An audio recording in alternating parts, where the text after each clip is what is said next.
I know,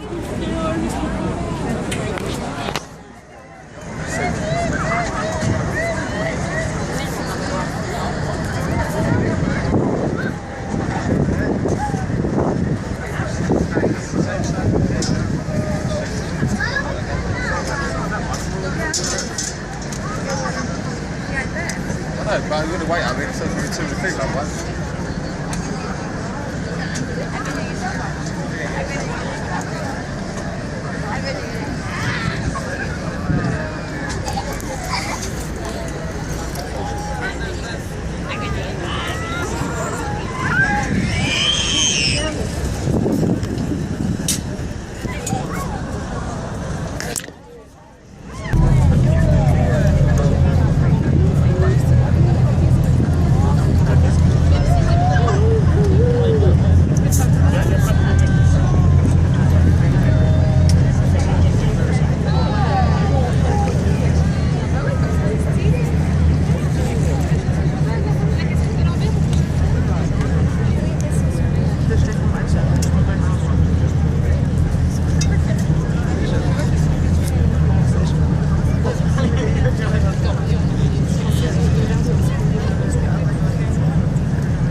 Five-star Royal Horse Guards Hotel, second only to the Savoy on the Strand.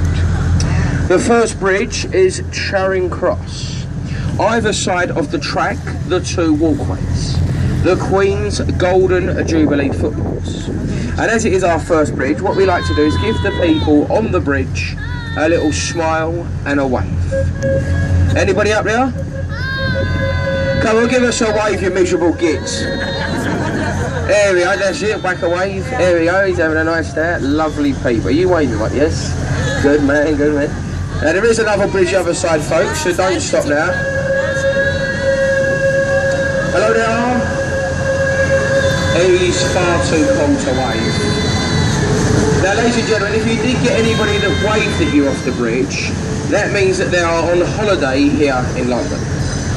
If anybody didn't wave at you, that means that they live here in London and they are miserable just like the rest of us. We go to the right, we have the Royal Festival Hall, the only building left over the Festival of Great Britain, 1951. Alongside it, we have the Queen Elizabeth Halls and the Purcell Rooms. These are two small theatres. On the roof there you can see the two people enjoying the sun, and they've hired out that hotel room. That building there is made of wood, looks like the front of a ship, a single roomed hotel. The bridge is Waterloo, named after the famous battle, and it gets a nickname here in London as the Ladies' Bridge, General, and today it is home for the Courtauld Art Institute. To the right, the building with the electronic billboard.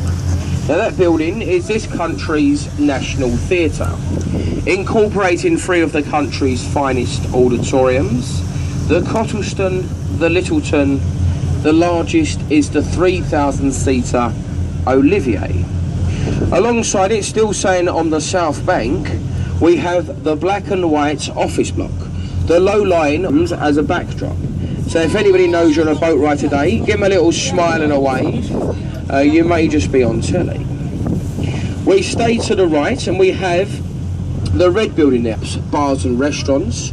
In the middle, luxury apartments, and at the top there, the glass front, that is the Harvey Nichols Oxo Tower restaurant and brasserie. So we go here to the left. This is the Victoria Embankment. Behind it is the area known as the Temple.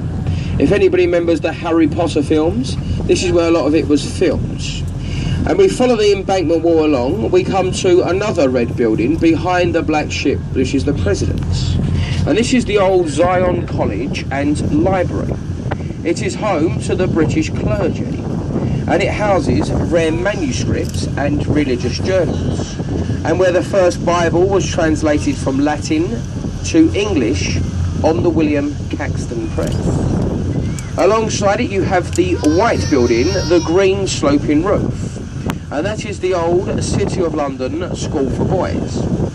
Now it has been left money since 1441 to educate the boys of London. If you look very closely on the front of the building, you can see 4 engraved statues.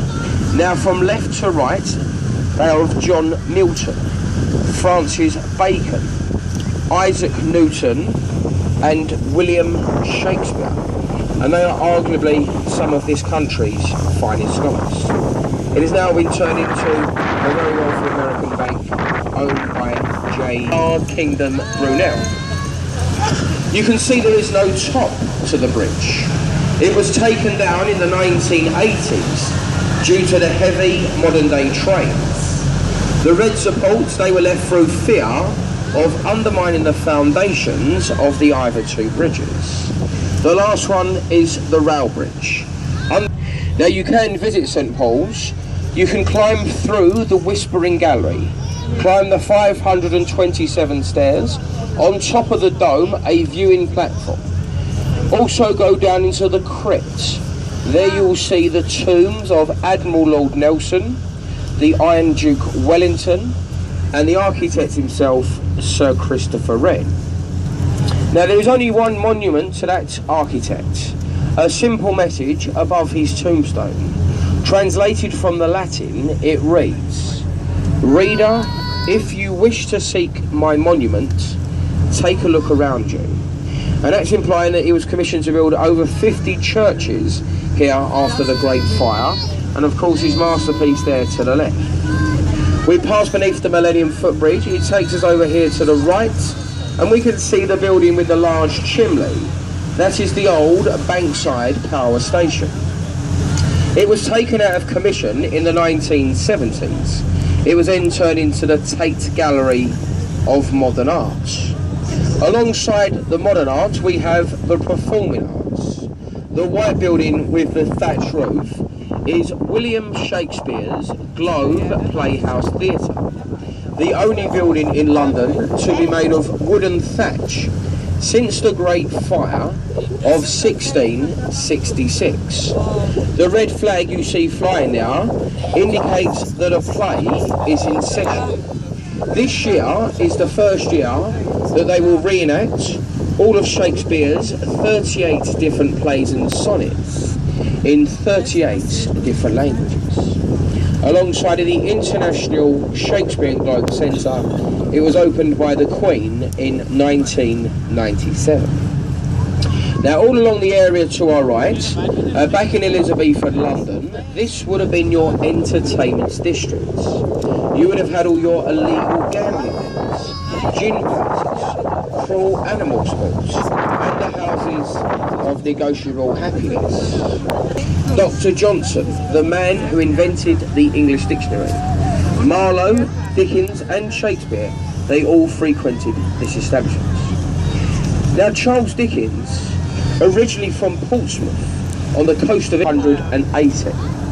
Now that little vessel now is all run by the National Geographical Society. They do encourage you to take your children aboard the ship, have a look around and see how pirate was life like on that very cramped ship. And she is going to sail around the world another further times.